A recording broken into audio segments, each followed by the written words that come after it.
Assalamu alaikum everyone. I'm Naila Rizwan, speech and language pathologist and director of Wellbeing Center. जी आज society awareness programme में हम आपको live join किए हुए हैं और आज बहुत ही स्पेशल गेस्ट हैं हमारे साथ जिन्होंने अपनी बहुत सी मसरूफियत में से हमारे लिए कुछ मिनट निकाले हैं और स्पेशली सोसाइटी में कंट्रीब्यूट करने के लिए हमारा साथ दिया है उन्होंने।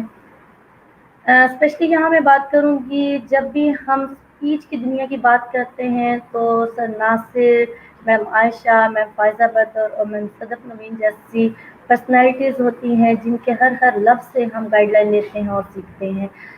स्पेशली आज मैं बहुत ज़्यादा खुश हूँ कि उन्होंने हमें ज्वाइन किया, हमारी रिक्वेस्ट को उन्होंने कंसिडर किया और कुछ बहुत अहम क्वेश्चन के वो आंसर करेंगे जिससे मैं, आप और हमें सुनने वाले सब मुस्तफ़ीद होंगे इंशाल्लाह। मैं वेलकम करती हूँ। उससे पहले मैं कुछ इंट्रोडक्शन बयान करना चाहती हूँ उनका। He is very senior speech therapist, बहुत अच्छे टीचर हैं और स्पेशली पीएचडी स्कॉलर हैं रिहैब साइंसेस के, और जितने भी उनकी मैं तारीफ करूँ स्पेशली बहुत कम है।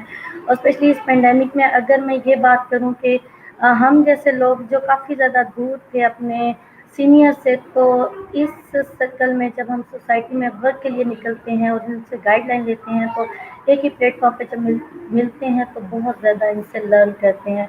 आप लोग भी यकीनन इंतज़ार कर रहे होंगे, थोड़ा सा हम भी लेट हो गए हैं।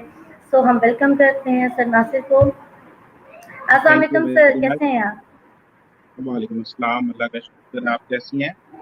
अल्हम्दुलिल्लाह सर, अल्हम्दुलिल्लाह बिल्कुल खैरियत से sir. Thank you so much. ये बहुत बड़ी कंट्रीब्यूशन होती है आप जैसे सीनियर्स की कि आप अपना कीमती टाइम हमें देते हैं और स्पेशली हमें नहीं बल्कि पूरी सोसाइटी को आप दे रहे होते हैं। Welcome, most welcome. सर हम आपसे बिल्कुल सीखना चाहते हैं और स्पेशली आज का जो टॉपिक है वो बहुत ही मुनफरिद है जिससे मैं भी सामना कर रही हूँ, हमारे स्पीच थेरेपिस्ट, हमारे client, each and every person जो है इसका सामना कर रहा है और बहुत बड़े पेंडेमिक से हम गुजर रहे हैं और इस चीज़ के लिए हम बिल्कुल प्रिपेयर नहीं थे। और ओबियसली इंशाल्लाह आफ्टर दिस डिस्कशन हम यकीनन एक कंक्लूजन पे निकलेंगे कि किस तरीके से हम अपने आप को प्रोटेक्ट रख सकते हैं, अपने क्लाइंट को रख सकते हैं इंशाल्लाह सर, मुझे उम्मीद है बहुत ज़्यादा। सर सबसे पहले तो मैं पूछूंगी कि कौन-कौन से बैरियर्स का हमें सामना करना पड़ रहा है? ये बहुत ही क्रिटिकल कंडीशन आ गई है, कतई हम इस चीज़ के लिए तैयार नहीं थे और specially being a speech therapist जब हम बात करते हैं तो हमें अपने क्लाइंट को वन टू वन जब अटेंड करना पड़ता है, हमारे सामने होता है, स्पेशली इसमें बच्चों की तादाद बहुत ज़्यादा होती है, या अगर हम स्ट्रोक की भी बात करें तो हम उन्हें एक्सरसाइजेस प्रोवाइड कर रहे होते हैं, तो बहुत ज़्यादा बैरियर्स का इशू आ जाता है, सोशल डिस्टेंसिंग का मसला आ जाता है। तो सर कैसे पॉसिबल है कि हम इन चीज़ों को मेंटेन रखें? नहमदुहु व नुसल्ली अला रसूलिल करीम, अम्मा बाद, अऊज़ु बिल्लाहि मिनश शैतानिर रजीम, बिस्मिल्लाहिर रहमानिर रहीम। First of all, I would like to thank you very much for inviting me. That is a wonderful topic you have selected. कोविड-19 की बात करें तो कोविड-19 जब से आया है इसने पूरी दुनिया को अपनी लपेट में ले लिया है। जहाँ इसने पूरी दुनिया को अपनी लपेट में ले लिया है, वहाँ पे पूरी दुनिया की जो एक्टिविटीज थी, ना सिर्फ इसने उसकी रफ्तार को कम किया है बल्कि एक हद तक उनकी तमाम एक्टिविटीज को रोक दिया है। हम एक्सपेक्ट ही नहीं कर रहे थे इस चीज़ को। तो जब ये एक्टिविटीज को स्टॉप किया तो वहाँ पे हमारी जो हेल्थ केयर की फैसिलिटीज थी वो भी बहुत बुरे तरीके से मुतासर। अगर मैं स्पीच थेरेपी की बात करूं तो इस टाइम जो करंट सिचुएशन है इसमें जो स्पीच थेरेपी की क्लिनिक है जो इधर जितने भी प्राइवेट सेक्टर में थे वो ऑलमोस्ट बंद हो गए हैं। और अगर मैं गवर्नमेंट सेक्टर की बात करूं तो गवर्नमेंट सेक्टर में इस टाइम जो है वो सिर्फ जो प्रायोरिटी दी जा रही है वो कोरोना के पेशेंट को दी जा रही है, कोविड-19 पेशेंट को दी जा रही है। और इसके अलावा जितने भी जो पेशेंट थे डिसऑर्डर्स के थे उनको उस तरीके से डील या ट्रीट नहीं किया जा रहा जिस तरह कोविड-19 से पहले इनको ट्रीट किया जा रहा था। अब स्पीच थेरेपी की जो फैसिलिटी है कोविड-19 के होते हुए अब हम उस तरीके से नहीं दे सकते जिस तरीके से पहले हम दे रहे थे। अगर हम 26 फेब से पहले की बात करें जब कोरोना वायरस नहीं था तो हम पेशेंट को बहुत ओपनली ट्रीट कर रहे थे और हम सोसाइटी को एक सर्विस प्रोवाइड कर रहे थे। लेकिन उस टाइम जो है हम 1-to-1 बेसिस पे भी पेशेंट को अटेंड कर रहे थे, डेली हम पेशेंट को अटेंड कर रहे थे, रेगुलर स्पीच थेरेपी हो रही थी, इसके अलावा ग्रुप सेशंस भी हम दे रहे थे और हमारा पेशेंट्स के साथ था बहुत क्लोज कॉन्टैक्ट हुआ करता था।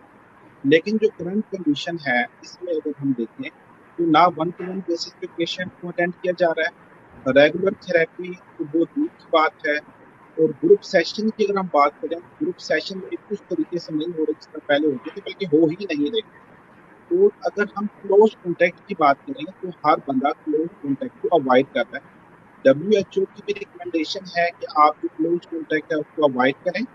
जहाँ पे पेशेंट परेशान है, पेशेंट जो है वो ट्रीटमेंट के लिए बहुत परेशान है, वहाँ पे जो थेरेपिस्ट है वो भी हेजिटेट कर रहा है इस टाइम हमें कोई ऐसी इसका सॉल्यूशन निकालना चाहिए, ऐसी स्ट्रेटजीज बनानी चाहिए ताकि हम सोसाइटी को ये सर्विस प्रोवाइड कर सकें। बिल्कुल सर, बहुत से बैरियर्स आ गए हैं, एग्ज़ैक्ट आपने सही कहा, स्पेशली जहाँ हम जो सर्विसेज़ दे रहे थे वाक़ई उसको हम वैसे नहीं दे पा रहे हैं। सर लेकिन इसको ओवरकम कैसे किया जा सकता है? अब अगर हम बात करें तो किस तरीके से हम खुद को भी प्रोटेक्ट रख सकते हैं और क्लाइंट को भी रख सकते हैं? इन दोनों चीज़ सिचुएशन को कैसे कोप कर सकते हैं सर? देखिए, जहाँ पे आप सोल्यूशन की बात करेंगी ना, तो वहाँ पे सबसे पहले आपको प्रोटेक्शन की बात करनी है कि आपने अपने आप को कैसे प्रोटेक्ट करना है, पेशेंट को कैसे प्रोटेक्ट करना है। उसके बाद हुँ। सोल्यूशन की तरफ हम जाएंगे, क्योंकि हर बंदा जो है उसके साथ बहुत सारी जिंदगियां जुड़ी होती हैं। तो हमें हर बंदे को, थेरेपिस्ट ने अपने आप को भी प्रोटेक्ट करना है, वहाँ पे जो पेशेंट है उसको भी प्रोटेक्ट करना है। अगर मैं बड़े बड़े हॉस्पिटल्स की बात करूं तो जो बड़े बड़े हॉस्पिटल्स हैं इस टाइम वो पीपीई किट प्रोवाइड कर रहे हैं, पर्सनल प्रोटेक्टिव इक्विपमेंट्स प्रोवाइड कर रहे हैं, दैट इज वेरी नेसेसरी।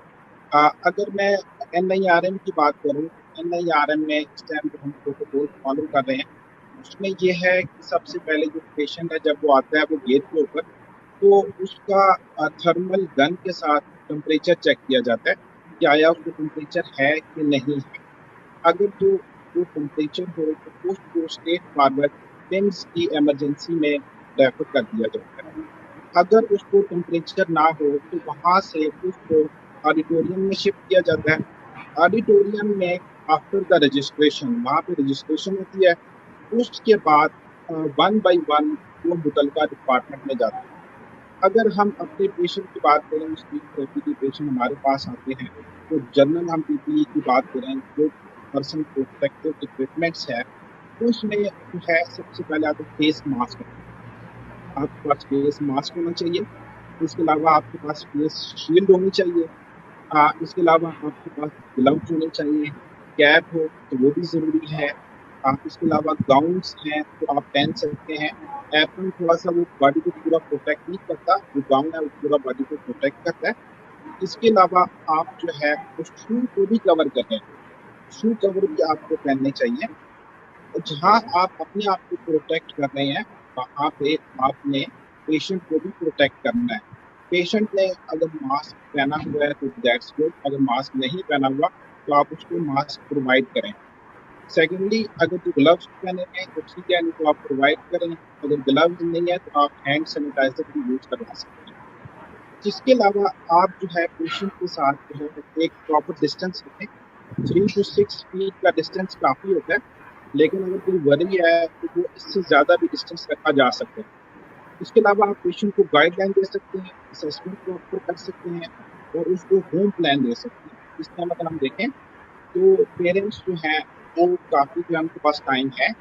अगर आप पेरेंट्स को अच्छे तरीके से गाइडलाइन दें तो वो घर में इसके ऊपर काम कर सकते हैं। मैं इस टाइम पेशेंट को बिल्कुल अच्छी तरीके से गाइडलाइन दे रहा हूँ, जैसे मैं अपने स्टूडेंट्स को देता हूँ कि अगर आपने चाइल्ड सेंट्रिक थेरेपी बतानी है तो उसके extension, expansion, imitation, self tone, वो सारी मैं उनको बताता हूँ कि अब आपने बच्चे के साथ काम करना है, और एटलीस्ट 1 मंथ का प्लान देता हूँ कि 1 मंथ को अच्छे तरीके से काम करें और उसके बाद दोबारा आए। इंशाल्लाह 3 to 4 मंथ में अल्लाह से हमें उम्मीद है कि ये कोरोना वायरस जो है वो खत्म हो जाएगा। इस टाइम भी एक्सपर्ट कह रहे हैं कि इसकी जो स्ट्रेंथ है वो कम हो चुकी है। जहाँ तक मैं बात करूँ कि इक्विपमेंट्स, जो पीपी इक्विपमेंट्स हैं जो स्पीच थेरेपिस्ट के लिए जरूरी है, वो बिल्कुल। क्लिनिक्स में जो पहने उसके लिए फेस मास्क बहुत जरूरी है। तो जो फेस मास्क की जो बात आती है तो उसके अंदर मैं रिकमेंड करूंगा N95 को।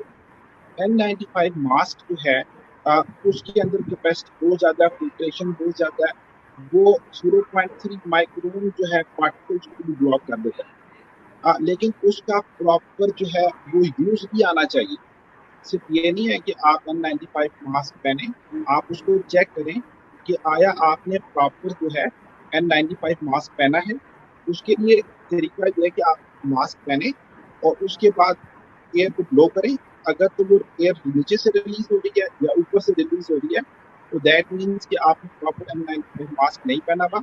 उसकी जो मेटालिक फाइन। स्ट्रिप है उसको ऊपर से टाइट करें ताकि जो है उससे वो सील बनाती है, वो बेसिकली सील बनाती है। और फिर दोबारा चेक करें कि आया आपने मास्क जो है वो प्रॉपर पहना है, एयर जो है कहीं से रिलीज नहीं हो रही, तो देन इट्स ओके। फिर जो आजकल लोग सर्जिकल मास्क यूज करते हैं और जिसे उसको मेडिकल मास्क भी कहते हैं वो यूज कर रहे हैं। तो उसको मैं क्लिनिक में इसलिए रिकमेंड नहीं करता कि उनकी जो फिटिंग है वो बहुत लूज है। आप देखें कि ये नीचे से भी रिलीज होती है, ऊपर से भी रिलीज होती है। और उनका जो लाइफ स्पैन है वो 3 to 8 आवर्स है। जो मेडिकल जो है फेस मास्क उसका जो लाइफ स्पैन है वो 3 to 8 आवर्स है। जबकि 95 मास्क जो है उसका जो लाइफ स्पैन है वो 48 आवर्स है। यानी कि आप 48 आवर्स पहन सकते हैं। अगर ओके, दिन फाइन। में आप 6 आवर भी स्पेंड कर रहे हैं तो आप उसको रीयूज कर सकते हैं। लेकिन फेस मास्क जो मेडिकल वाला उसको रीयूज नहीं कर सकते। तो हम्म। 95 मास्क को यूज करने के बाद लेकिन मैं ये भी सजेस्ट करूँ कि जब उसको आप उतारें तो प्रॉपर रखें, यानी कि उसकी जो बैक वाली जो है सरफेस है उसको जमीन पर रखें, इनर सरफेस को बचाएं। क्योंकि वो आप 8 to 9 डेज यूज कर सकते हैं, तो उसका प्रॉपर ख्याल रखें। फिर जो ग्लव्स हैं, ग्लव्स में मैं रिकमेंड करूंगा लेटेक्स ग्लव्स। लेटेक्स ग्लव्स वो ये वाले हैं जो नजर आए, लेटेक्स ग्लव्स हैं। और दूसरे सर, पॉलीथीन सर्जिकल वाले ग्लव्स जो जिसको ग्लव्स हैं। नॉर्मली कहा जाता है, जी जिनको सर नॉर्मली सर्जिकल ग्लव्स, ये कंपैरेटिवली उससे मुख्तलिफ होते हैं कि वही होते हैं? जी जी हाँ, ये मैं आपको बता रहा हूँ कि लेटेक्स जो है ये जो है ये एक्चुअली जो है ये प्रोटेक्ट करते हैं। जो दूसरे पॉलीथीन हैं ग्लव्स हैं वो यूज होते हैं फूड फैक्ट्री में, वो बेकरी में ओके। यूज होते हैं। उसके अंदर होल्स होते हैं काफी, जिसका आपको पता नहीं चलेगा और आपके हैंड्स जो है वो कंटेमिनेशन में चले जाएंगे, कंटेमिनेटेड हो जाएंगे। तो ये वाले जो ग्लव्स हैं इसको प्रॉपर पहने और इसको आई वुड सजेस्ट कि ऊपर आस्तीन के साथ जोड़ के रखें ताकि प्रॉपर सील बने कि कोई चीज इसके अंदर भी ना जा सके आप। ठीक है। तो इसके लिए यूज करने के बाद आई वुड सजेस्ट कि इसको प्रॉपर उतारें भी। प्रॉपर ये कि एक आप जो ग्लव्स है अगर आप डेमोन्स्ट्रेशन करवा सकें, मैं देखता हूँ कि आपने ग्लव्स लिया, पहले शुरू में आपके हाथ साफ है, आप पहन सकते हैं, आप किसी भी पहन सकते हैं। आपने इस टाइम पहना, एक ग्लव ओके। पहना, उसको आगे से सील बना दिया, आस्तीन के ऊपर चढ़ा दिया, sorry, आस्तीन के ऊपर चढ़ा दिया, सील बन गया। Okay, fine. दूसरा ग्लव्स आपने पहना, क्योंकि शुरू में आपके हैंड्स जो है वो बिल्कुल कंटेमिनेटेड नहीं है तो आप इजीली पहन सकते हैं। उसको भी आप पहने। अब आपने जो ये पहन लिया, अब आपने उतारना कैसे है? कैसे माइक, अच्छा ये पहले आपने इस वाले को उतारा, यहाँ से ओके। पकड़ा, ऐसे खींचा, इसको अपने हैंड में रखा, गिरफ्त किया। ठीक है। इसके बाद नीचे से ग्लव पकड़ा, इसको निकाला, दूसरा ग्लव इसके अंदर आ गया, इसको निकाला और इसको जो है ना आप डिस्पोज ऑफ कर दो।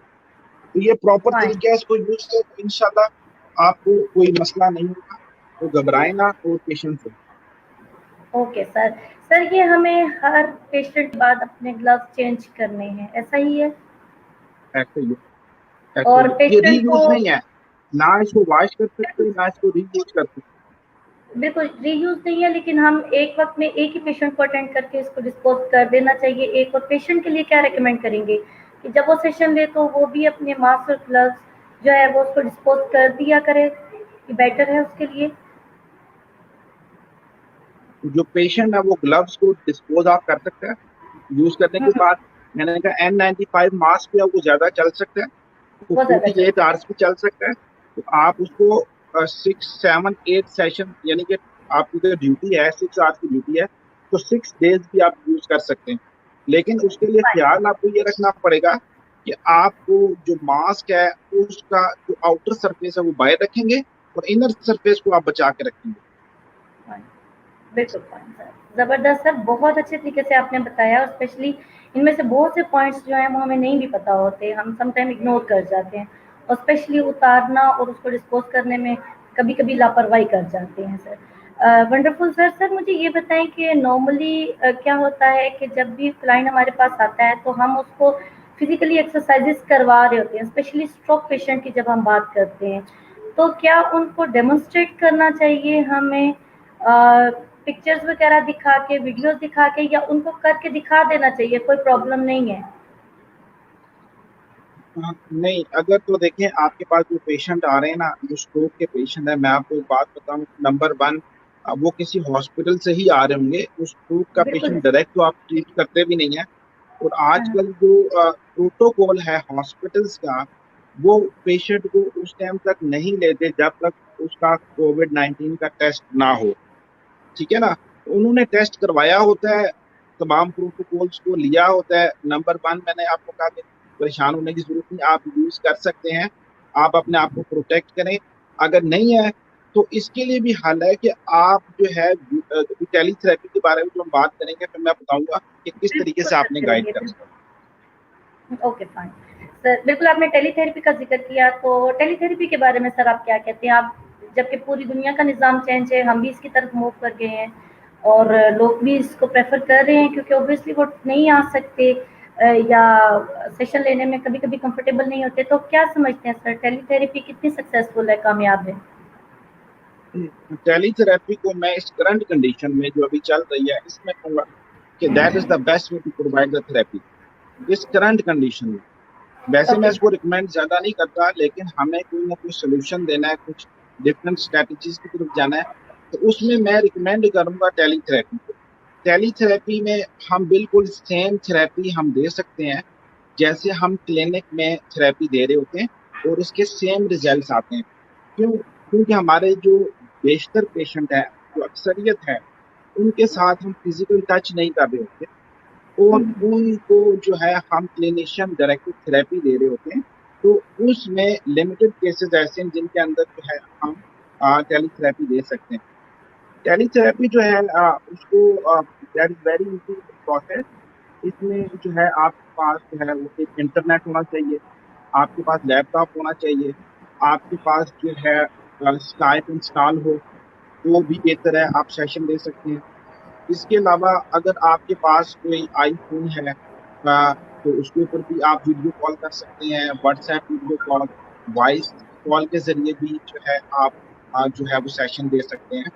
तो टेलीथेरेपी जो है, I think that is the best way to provide the treatment, और दैट इज चीपेस्ट वे। उसकी वजह यह है कि इसके लिए आपको किसी भी क्लिनिक की जरूरत नहीं है। You don't need to any office, and you don't need to pay the rent of the clinic. You don't need to decorate the clinic. तो आपको जो है घर बैठे, आप ड्राइंग रूम में बैठ के भी, आपके पास लैपटॉप हो, आपके पास इंटरनेट हो, आपके पास स्काइप इंस्टॉल हो, तो आप जो ट्रीटमेंट दे सकते हैं, और that is the best way.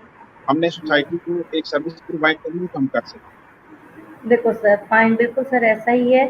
Sir teletherapy के बारे में मैं ये कहूँगी कि स्पेशली सर थेरेपिस्ट का काम काफ़ी डबल हो गया है, क्योंकि उसमें पेरेंट्स को भी प्रॉपर गाइड करना है और क्लाइंट को भी अटेंड करना है, ऐसा ही है ना सर? जी कि जी। पहले तो हम one two one direct client को अटेंड करते थे, अब तो हमने 2 बंदों को ट्रेन करना है, एक को ट्रेन करना है, एक के साथ हम्म, वर्क करना है। तो ऑब्वियसली थेरेपिस्ट के लिए काफ़ी टफ हो गया है। सर लेकिन 50% जो हमारे क्लाइंट हैं, वो टेलीथेरेपी से अवॉइड कर जाते हैं, तो क्या आप उनको सजेस्ट करेंगे? पेरेंट्स को स्पेशली, जो बच्चे हाइपर एक्टिव हैं, वो कहते हैं वो स्क्रीन पे बैठते नहीं हैं, या वो मोबाइल छीन लेते हैं हमसे, या वो देखते नहीं हैं, वो तो अपनी हाइपर एक्टिविटी में लगे हुए होते हैं, तो इन पेरेंट्स को क्या आप सजेस्ट करना चाहेंगे, गाइड क्या करना चाहेंगे? कोई इनको सजेशन दे ताकि ये कन्विंस हो कि something is better than nothing. अच्छा, मैंने आपको पहले एक बात की कि हम टेलीथेरेपी में हम लिमिटेड केसेस ले सकते हैं। हम कौन से केसेस ले सकते हैं? हम वो केसेस ले सकते हैं जहाँ पे बच्चा आपके साथ कोऑपरेट करेगा। अगर बच्चा आपके साथ कोऑपरेट नहीं कर रहा, क्योंकि हाइपर एक्टिव बच्चा तो 1 मिनट में एक जगह पे होगा, दूसरे मिनट में दूसरी जगह होगा, उसके लिए भी मैं आपको बताता हूँ कि क्या करना है। लेकिन मैं पहले आपको ये बताऊंगा कि टेलीथेरेपी के जरिए हम कौन से पेशेंट ले सकते हैं पहले, फिर बताऊंगा कौन से नहीं ले सकते, उनका क्या हाल है। जो हम टेलीथेरेपी के जरिए ले सकते हैं, वो स्टैमरिंग के पेशेंट हैं। उनको हम टेलीथेरेपी के जरिए हम उनको ट्रीटमेंट दे सकते हैं। उसके अंदर हमने क्या करना है, हमने उनको फ्लुएंसी शेपिंग थेरेपी अगर बतानी है, तो फ्लुएंसी शेपिंग थेरेपी के जो टिप्स हैं, इजी ऑनसेट है, प्रोलॉन्गेशन है, कंटिन्यूएशन है, या लाइट आर्टिकुलेटरी कॉन्टैक्ट है, तो वो आप इजीली ऑनलाइन आप उनको दे सकते हैं। इसके अलावा स्टटिंग मॉडिफिकेशन थेरेपी है, वो भी आप उनको दे सकते हैं। इसके अलावा जो बच्चे हैं जिनको नॉर्मल इन्फ्लुएंसी है, उसमें हमारा जो काम है वो ज्यादा पेशेंट को गाइड करना है, पेशेंट के अटेंडेंट को गाइड करना है। तो उसमें जो आपने टिप्स देनी है कि उस बच्चे के साथ बैठ के बात करो, आई कॉन्टैक्ट लेके बात करो, स्माइल होना चाहिए, रोकना टोकना नहीं है, अपनी स्पीच को प्रोलॉन्ग करें, बच्चों को ना कहेंगे वो अपनी स्पीच को प्रोलॉन्ग करें, कॉन्शियस ना करें। तो ये जो गाइडलाइन है हम ऑनलाइन जो है वो पेशेंट को दे सकते हैं। फिर इस तरीके से जो वॉइस डिसऑर्डर के पेशेंट हैं, उनको भी हम ऑनलाइन जो है वो वॉइस थेरेपी दे सकते हैं, क्योंकि वो भी कोऑपरेट करते हैं। उनके अंदर आपने जो है आइसोमेट्रिक एक्सरसाइज करवानी है, आइसोटोनिक करवानी है, या आपने रिलैक्सेशन की एक्सरसाइज करवानी है, तो आप करवा सकते हैं। आर्टिकुलेशन थेरेपी की बात करूं तो उसके अंदर भी कुछ केसेस ऐसे हैं जिनको आप जो है ऑनलाइन सेशन दे सकते हैं, अगर आप कोई टेक्निक उनको समझाते हैं, वो समझ जाते हैं। क्योंकि उसमें हमने manner placement, voice free voice की बात करनी है। अगर आप कहा साउंड बच्चे को सिखा रहे हैं और टंग पे प्रेशर रखते हैं टंग पे, और बच्चा जो है वो उसको फॉलो कर लेता है, प्रोड्यूस करता है, तो दैट्स गुड। लेकिन दूसरी तरफ अगर हम देखें, अगर आप आर साउंड सिखा रहे हैं, रा साउंड सिखा रहे हैं, तो दैट इज डिफिकल्ट साउंड, थोड़ा सा उसके अंदर जो है डिफिकल्टी जरूर आ सकती है। हाँ। जहां तक अभी आपने एक बात पहले की थी स्ट्रोक के पेशेंट की, तो स्ट्रोक के पेशेंट को नंबर वन मैंने कहा कि कोविड का तो टेस्ट बहुत है। अगर आप हेजिटेट नहीं कर रहे, आप उसको अटेंड कर सकते हैं। अगर आप हेजिटेट कर रहे हैं, क्योंकि यहाँ पे तो इस तरह मीडिया ने बताया है कि भाई हवा है, तो लोग हेजिटेट कर रहे हैं, तो उसमें आप इस तरह कर सकते हैं। जैसे आपने कहा कि आप अटेंडेंट को ट्रेन करें, आप डिमॉन्स्ट्रेशन अपने ऊपर नहीं, आपने ओरल एक्सरसाइज की डिमॉन्स्ट्रेशन देनी अपने ऊपर दे सकते हैं कि आपने रूलिंग की एक्सरसाइज के बारे में clock wise anti clock wise अपने ऊपर डिमॉन्स्ट्रेट करके बताएं। टंग की एक्सरसाइज के बारे में वो डिमॉन्स्ट्रेट करके बताएं। अगर आप जो है इस तरह नहीं कर सकते, एक डॉल ले लें, डॉल लेके ओके। उनको बताएं उसके ऊपर एक्सरसाइज करके कि ये इस तरह आपने पेशेंट को एक्सरसाइज करवानी है, और इस तरीके से आपने करवानी है। या अगर मैन्यूवर कोई करवा रहे हैं तो वो आप खुद उनको बताएं, या पेशेंट को कहें आप करें, और आप उनको चेक करें, और उनको जो है बताएं कि क्या सही किया या नहीं किया। तो that is the way that we can provide the service to the community. बिल्कुल सर, इट्स मीन हमने काम को रोकना नहीं है, एहतियात के साथ कंटिन्यू रखना है, ताकि एटलीस्ट बहुत ज़्यादा लॉस ना हो, बहुत ज़्यादा गैप ना आए। सर आप बता रहे थे कि जो बच्चे अटेंड नहीं कर सकते टेलीथेरेपी को, उनके लिए मैं कुछ बताऊंगा, तो वो आप क्या सजेस्ट करेंगे? जैसे हाइपर एक्टिव हाँ, बच्चे हैं जो उनके लिए करेक्ट। उनके लिए ये है कि क्योंकि ये जो कंडीशन है इसमें थेरेपिस्ट भी हेजिटेट कर रहा है, तो उसमें ये करें कि अगर आप पेशेंट आपके क्लिनिक में बुला लें, तो प्रॉपर डिस्टेंस रख लें। ठीक है, 3 to 6 फीट का डिस्टेंस रख लें, उसको असेस कर लें। ठीक है, उसके बाद गाइडलाइन दें पेरेंट्स को कि हाइपर एक्टिविटी के लिए क्या गाइडलाइन देनी है, आई कॉन्टैक्ट के लिए क्या गाइडलाइन देनी है। जैसे मैंने बताया कि क्लिनिशियन डायरेक्टेड अप्रोच को छोड़ के चाइल्ड सेंटर्ड थेरेपी, तो मैं अब तमाम टिप्स जो है, बेशक वो एक्सटेंशन है, एक्सपेंशन है, म्यूटेशन है, वो मैं पेरेंट्स को गाइड करती हूँ, क्योंकि पेरेंट्स के पास इस टाइम है, फ्री टाइम। मदर की बात नहीं करता, मदर के पास हो सकता है कि इस टाइम टाइम ना हो, उनका काम ज्यादा बढ़ गया हो, लेकिन फादर्स के पास है। तो अगर वो बच्चे के साथ दिन में 1 घंटा भी अगर वो काम करें, तो उससे हम अच्छे रिजल्ट्स ले सकते हैं, क्योंकि कुछ ना होने से होना जो है वो अच्छा है। बिल्कुल बेहतर है, बिल्कुल बेहतर है, बिल्कुल। बिल्कुल सर, ऐसा ही आपने बहुत फाइन तरीके से बयान किया कि something is better than nothing. अब हमने काम रोकना नहीं है, स्टॉप तो नहीं करना। सर आप क्या सजेस्ट करते हैं थेरेपिस्ट को स्पेशली कि अगर ये कोविड-19 की सिचुएशन गुजर जाती है, ये पेंडेमिक गुजर जाता है, लॉकडाउन खत्म हो जाता है, लोगों के अंदर से फियर भी खत्म हो जाता है, तो क्या हमें टेलीथेरेपी को फिर भी कंटिन्यू अपने सिस्टम्स में रखना चाहिए या नहीं इट्स ओके फाइन, फिर कोई ज़रूरत नहीं है? नहीं, क्योंकि डायरेक्ट सर थेरेपी तो देखें जी, सिचुएशन सर उसके रिजल्ट दोबारा ज्यादा लाना, हाँ, नो डाउट सर जी। लेकिन क्या, नो डाउट सर, डायरेक्ट जो थेरेपी है उसके रिजल्ट बहुत अच्छे हैं।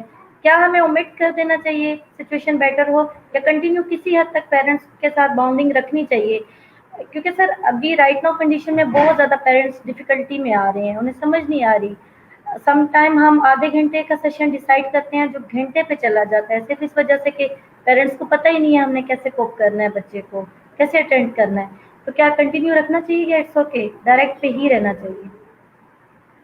नहीं, डायरेक्ट भी आप ले सकते हैं अगर आप हेजिटेट ना करें।